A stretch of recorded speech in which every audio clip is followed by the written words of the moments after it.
Dear రూపా, ఏంటలా చూస్తున్నావు? మా మేనేజర్ పేరు కూడా రూపానే. ఇంత రాత్రివేళ అమ్మ కాకుండా ఇలా ఒక అమ్మాయి నీకోసం ఎదురు చూస్తూ నువ్వు రాగానే ప్రేమగా భోజనం వడ్డిస్తే ఎంత బావుంటుందో ఒక్కసారి ఆలోచించురా. బాధపడకు రూపా, ఎందుకంటే ఎప్పటికైనా నా కాబోయే మహారాణివి నువ్వే. ఈరోజు నువ్వు నా కోసం ఎన్ని సేవలు చేయొచ్చు, కానీ పెళ్ళైన తర్వాత నేను జీవితాంతం నీ సేవలోనే ఉంటాను. అప్పటి వరకు ఈ సిచ్యువేషన్ని అడ్వాంటేజ్గా తీసుకుంటాను. ఏమనుకోకే? నేను అదే అనుకుంటున్నాను అమర్. అలా చేస్తే నీకే కాదు, నాకు కూడా చాలా అడ్వాంటేజ్ ఉంది.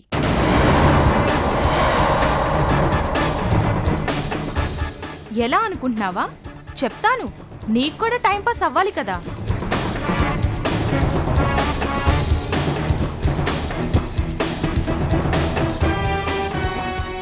జనరల్గా నేను సుందర్తో మాట్లాడాలంటే ఏ మేడ మీదకో వెళ్ళి లేకపోతే రూమ్లో గడి పెట్టుకుని ఎవరికి వినపడకుండా చిన్నగా మాట్లాడేదాన్ని. కానీ ఇప్పుడు అవసరం లేదు.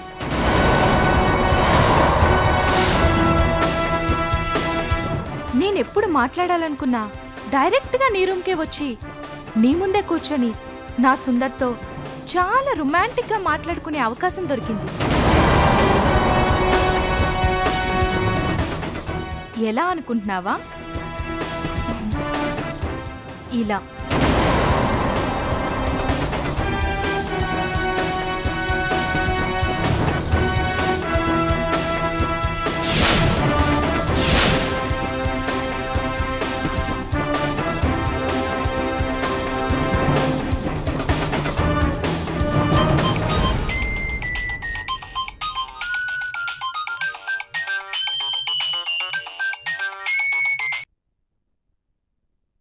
హాయ్ రూపా.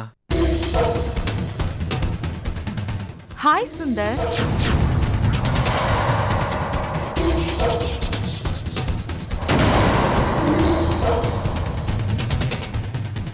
ఏంటి ఫోన్ చేసా? కాస్త రొమాంటిక్గా ప్రేమించుకుందామని.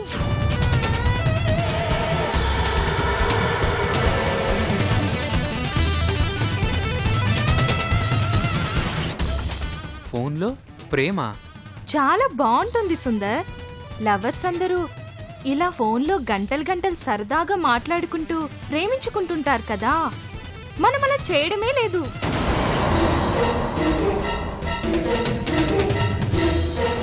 ఏంటి రూపా, ఈరోజు కొత్తగా మాట్లాడుతున్నా? ప్రేమగా మాట్లాడుతున్నాను సుందర్. ఇదేంటి, రూపకు సడన్గా ఏమైంది? ఏంటి రూపా, ఇంట్లో ఎవరు లేరా? అంత డేర్గా మాట్లాడుతున్నా? అందరూ ఉన్నారు సుందర్, అయినా ఏం పర్వాలేదు. చాలా సేఫ్ ప్లేస్లో ఉండే మాట్లాడుతున్నాను. నువ్వేం కంగారు పడకే. అమర్, కాఫీ తాగు, చల్లారిపోతుంది.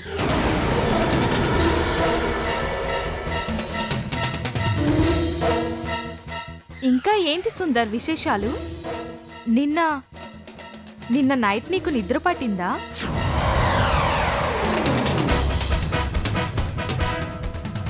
ఏ, నీకు నిద్ర పట్టలేదా? ఎలా పడుతుంది సుందర్? రాత్రంతా కల్లో నువ్వు చాలా డిస్టర్బ్ చేశావు.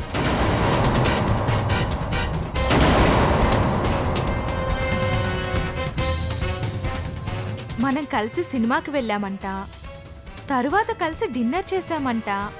అది కూడా ఎలానో తెలుసా? క్యాండిల్ లైట్లో. అబ్బా, ఎంత బాగుంటుందో. నెక్స్ట్ పార్కుకి వెళ్ళాం. అక్కడ నువ్వు నాకు ఐస్ క్రీమ్ కూడా కొనిచ్చావు. నువ్వే ప్రేమగా తినిపించావు. చాలా ఎంజాయ్ చేశాం.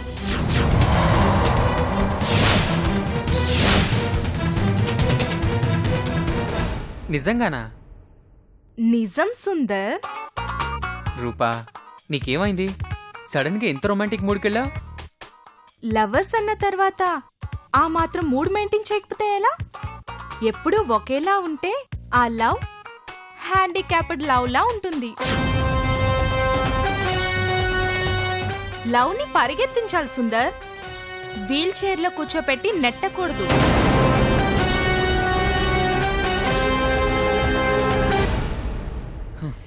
ఏంటో రూపా, ఈరోజు నీకేదో జరిగింది, అదేంటో అర్థం కావడం లేదు. ఏం జరగలేదు సుందర్, నువ్వే నన్ను ఈ మూడ్లోకి తీసుకెళ్ళావు. సర్లే కానీ ఓ కిస్ కొట్టు, ఫోన్ పెట్టేస్తాను.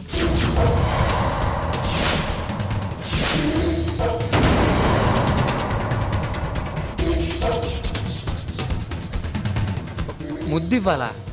ఇవ్వవా? సరే అయితే నేనే ఇస్తాను.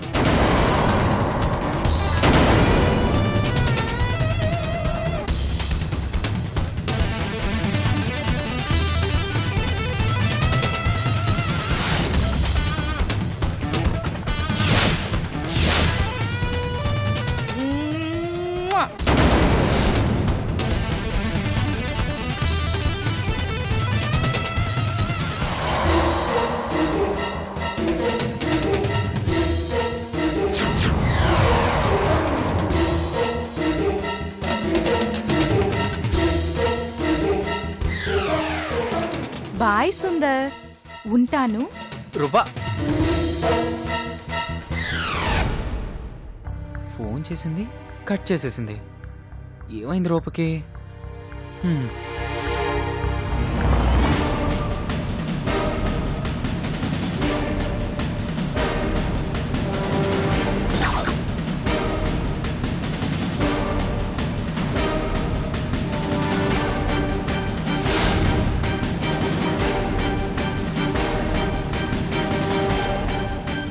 చూసావా ఎలాంటి అడ్వాంటేజ్ ఉందో? నాకే టార్చర్ చూపిస్తానంటావా? నా టార్చర్ ఎలా ఉందో చూసావా?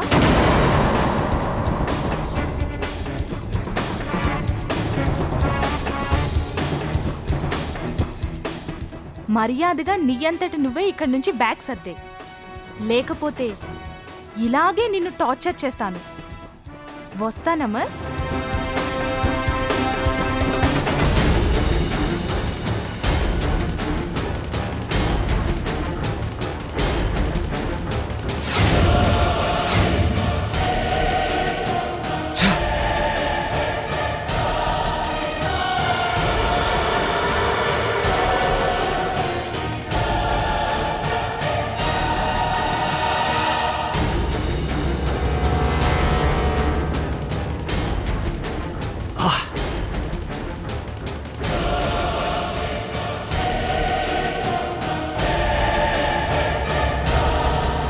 రూప సంగతి, ఆ సుందర్ గారి సంగతి చూడాలి.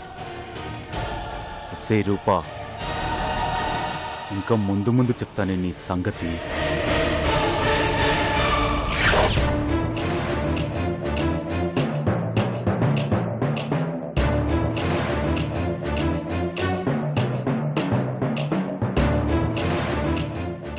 ఏంటోదినా, ఎందుకింత కంగారుగా ఉన్నావు? కంగారు పడక ఏం చేయమంటావు అనిత? రూప అమర్తో ప్రవర్తించే తీరు చూస్తే తెలుస్తుంది నేనెందుకు ఇలా ఉన్నాను. ఆ అబ్బాయిని మాటలతో రెచ్చగొడుతుంది. అంతేకాదు, అతను ముందే ధైర్యంగా సుందర్తో ఫోన్లో మాట్లాడింది.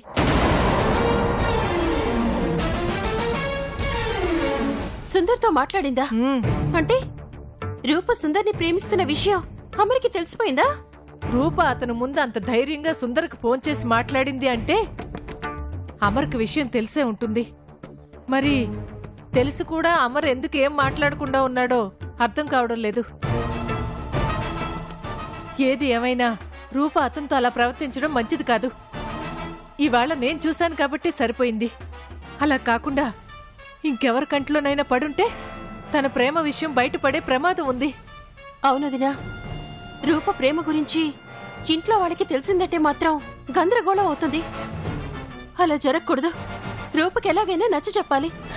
ఎలా చెప్తాం అనిత? రూప ప్రేమ గురించి మనకు తెలుసన్న విషయం రూపకు తెలీదు. అలాంటప్పుడు మనమెలా తనతో మాట్లాడగలం? కరెక్టే వదినా, మరి ఇప్పుడేం చేద్దాం? నాకు ఏమీ తోచడం లేదనిత. ఓ పని చేద్దాం, ఈ విషయం వెంటనే కృష్ణకు చెప్దాం. తనే ఏదో ఒక సలహా ఇస్తుంది. అవునదినా, కృష్ణ అయితేనే ఏం చేయాలో కరెక్ట్ గా చెప్తుంది. ఒక నిమిషం. ఇదిగో కృష్ణతో నువ్వే మాట్లాడు.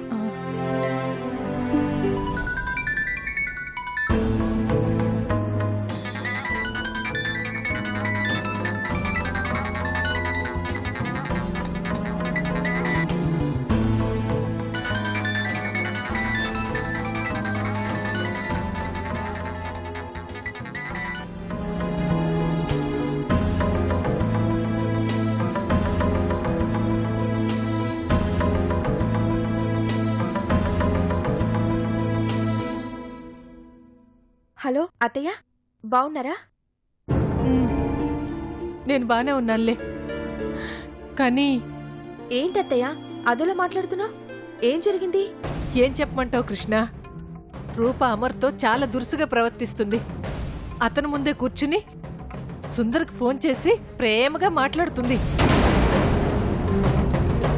రూపకంత ధైర్యం ఎలా వచ్చిందో అర్థం కావడం లేదు.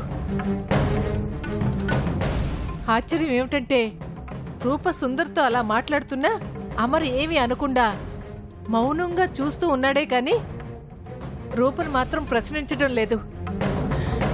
ఇదంతా చూస్తుంటే అమర్కు రూప విషయం తెలిసిపోయిందేమో అనిపిస్తుంది కృష్ణ.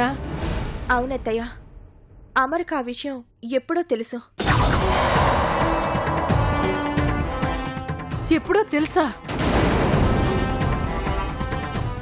మరి తెలుసు కూడా రూపను పెళ్లి చేసుకోవడానికి ఎందుకు ఒప్పుకున్నాడు? ఎందుకంటే అమర్ పెళ్లి చేసుకోవాలనుకుంది రూపం చూసి కాదు, ఆస్తిని చూసి. ఏంటి? అమర్ ఆస్తి కోసం రూపను పెళ్లి చేసుకోవాలనుకుంటున్నాడా?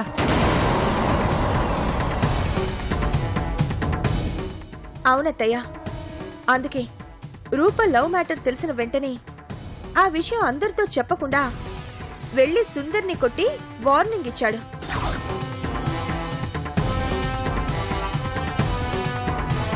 అంతేకాదు, ఎప్పటికైనా తననే పెళ్లి చేసుకోక తప్పదని రూపతో ఛాలెంజ్ చేసి చెప్పాడంట. ఏంటి? రూపతో ఛాలెంజ్ చేశాడా? అవునత్తయ్య, మీకు కనిపించినంత అమాయకుడు కాదత్తయ్య అమర్. అసలేం జరుగుతుంది కృష్ణ? నాకంతా అయోమయంగా ఉంది. కంగారు పడకత్తయ్య, అన్నీ సవ్యంగానే జరుగుతాయి. ఏమో కృష్ణ, వాళ్ళిద్దరినీ చూస్తుంటే నాకు మాత్రం అలా అనిపించడం లేదు. రూప అతనితో అలాగే ప్రవర్తిస్తూ ఉంటే ఒకసారి కాకపోయినా ఒకసారి ఎవరో ఒకళ్ళ కంట్లో పడే అవకాశం ఉంది. అదే నా భయం. అంటే అమర్ తరచూ ఇంటికొస్తున్నాడన్నమాట. తరచూ రావడం కాదు కృష్ణ, గత 4 రోజులుగా ఇంట్లోనే ఉంటున్నాడు. ఏంటి? ఇంట్లోనే ఉంటున్నాడా? ఎందుకు? అతనికేదో యాక్సిడెంట్ జరిగింది. వాళ్ళింట్లో అతను చూసుకోవడానికి ఎవ్వరూ లేరట. అందుకే నాన్నగారు మన ఇంటికి తీసుకొచ్చారు. గాయాలు తగ్గిపోయే వరకు ఇక్కడే ఉండమని కూడా చెప్పారు. ఇంటికి కాబోయే అల్లుడు కాబట్టి వదినే రూపని బలవంతంగా అమర్కి సేవలు చేయమని పంపిస్తుంది. అదే అవకాశంగా తీసుకుని రూప అతన్ని రెచ్చగొడుతుంది. రూప చేసేది కరెక్టే అత్తయ్య.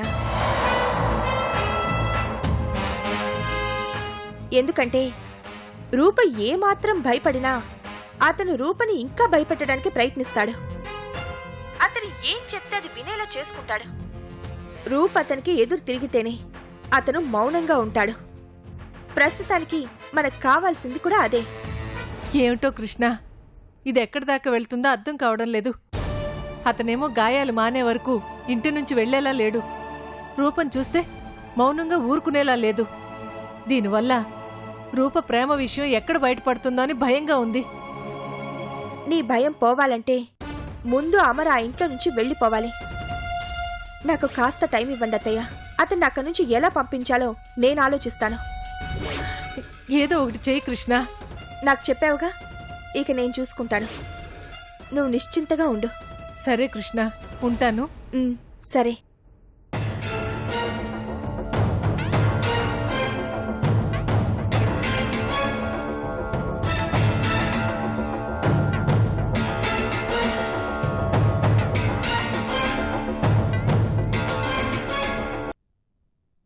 చూసావా అనిత, అమర్ ఆస్తి కోసమే రూపను పెళ్లి చేసుకోవడానికి సిద్ధపడ్డాడంట.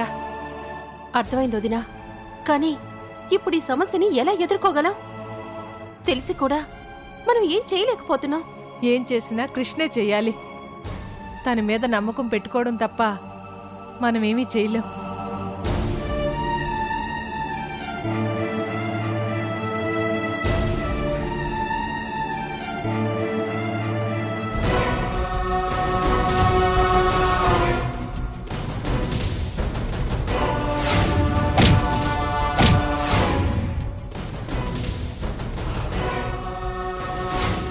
నువ్వు రూపా కోసం ప్రాణం ఇచ్చేంత ప్రేమికుడివే అయితే నువ్వు నా కాలర్ని ఇలాగే కాసేపు పట్టుకోరా. ఈ గాయాలతో ఆ శివరామకృష్ణ ముందుకెళ్ళి నువ్వే నన్ను కొట్టావని చెప్తాన్రా.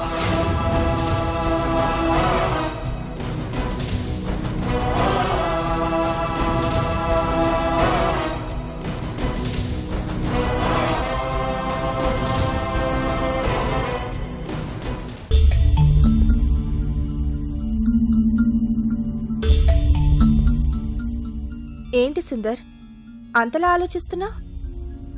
ఏం లేదు, ఊరికే. లేదు, నీలో ఏదో డిస్టర్బెన్స్ కనిపిస్తోంది. అబే, అలాంటిదేమీ లేదు.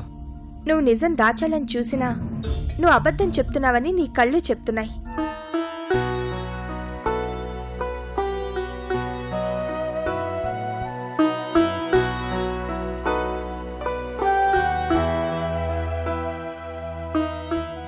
ఏది నిజమో ఏది అబద్ధమో నాకే క్లారిటీగా లేదు.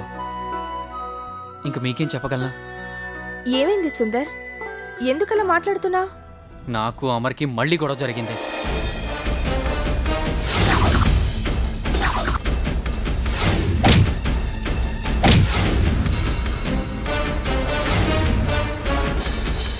వాడు చాలా తెలివిగా సిచ్యువేషన్ని క్యాష్ చేసుకున్నాడు. ఆ టైంలో అక్కడికి ఆ శివరామకృష్ణ వస్తాడని నేను ఎక్స్పెక్ట్ చేయలేదు. వాడి తల వాడే బద్దలు కొట్టుకొని నన్ను ఇరికించాలని చూశాడు. నేను ఆ శివరామకృష్ణకి ఎదురుపట్టం మంచిది కాదని అక్కడి నుంచి వచ్చేశాను. ఆ గాయాలతో వాడు ఆ శివరామకృష్ణ కారుకి అడ్డుగా వెళ్ళాడు. అది చూసి ఆయన వాడిని కారులో తీసుకెళ్లిపోయాడు. ఇప్పుడు వాడు ఇంకా రెచ్చిపోతాడు. ఛా! ఇంకా అడ్వాంటేజ్ తీసుకోవాలని చూస్తాడు. ఆల్రెడీ వాడు ఆ అడ్వాంటేజ్ తీసుకున్నాడు సుందర్. ఇప్పుడు వాడు శివరామకృష్ణ ఇంట్లోనే ఉన్నాడు.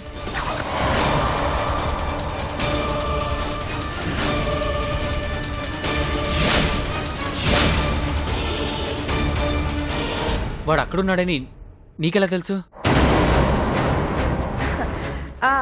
ఉందిగా ఆ అష్టలక్ష్మి, అదే సుందర్, మా అత్తయ్య. ఎప్పటికప్పుడు నాకు ఆ ఇంట్లో విషయాలన్నీ అప్డేట్ చేస్తూ ఉంటుంది కదా, తనే చెప్పిందిలే. గాయాలతో పడున్న అమర్ని శివరామకృష్ణ హాస్పిటల్కి తీసుకెళ్లి ట్రీట్మెంట్ ఇప్పించాడంట. ఆ తర్వాత వాణ్ణి చూసుకోవడానికి ఎవరూ లేరని తన ఇంటికే తీసుకొచ్చాడట.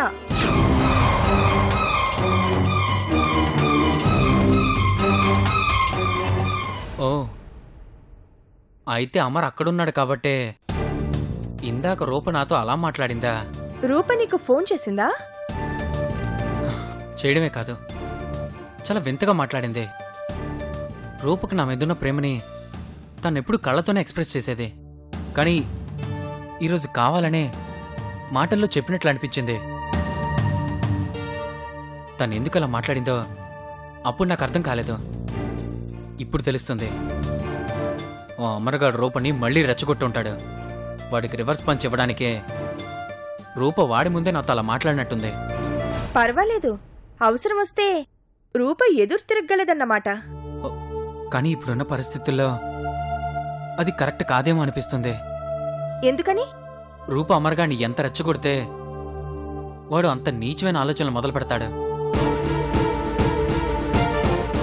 నేను ఎదురు తిరిగినందుకే వాడు అంత ప్లాన్ చేసి ఆ శివరామకృష్ణ ఇంట్లో చేరాడంటే ఇక రూప కూడా వాడిని లెక్క చేయట్లేదని తెలిస్తే ఎంతకైనా తెగిస్తాడు.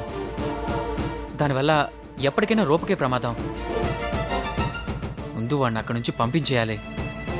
వాడు ఆ ఇంట్లో ఉన్నంతకాలం ప్రతి క్షణం రూపని టార్చర్ పెట్టడానికి ట్రై చేస్తూ ఉంటాడు.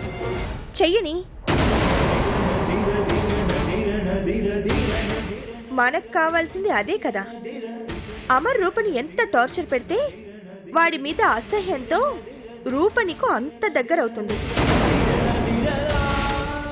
అదా ఆలోచించడం మానేసి రూప గురించి కంగారు పడుతున్నావేంటి? కొంపదీసి మీ అమ్మ బాధపడుతున్నట్టు నువ్వు రూపని నిజంగానే ప్రేమిస్తున్నావా?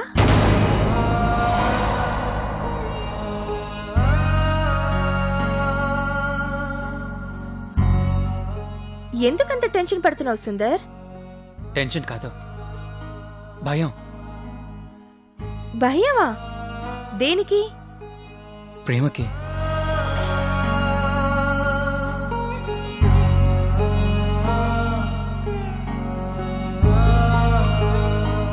ఫస్ట్ టైం భయపడ్డాను. అంతేకాదు, ఈరోజు నా మీద నాకే డౌట్ వచ్చింది. నేను నిజంగానే రూపని ప్రేమిస్తున్నానేమో అన్న ఫీలింగ్ కలిగింది.